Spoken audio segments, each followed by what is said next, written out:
Welcome back to another tech video. Today I'm going to be going through your question, answering it, and hopefully you find the solution.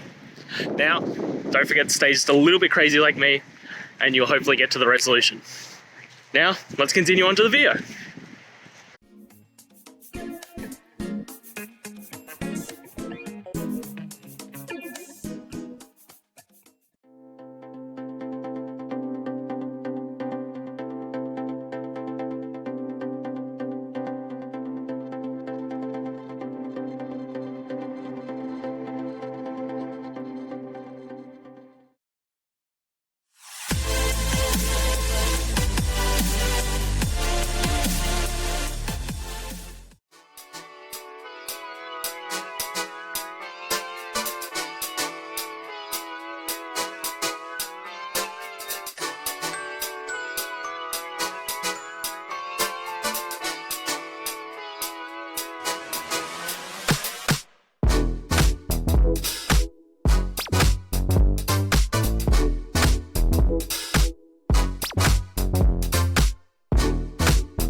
And that's it. I hope you found the solution that you're looking for.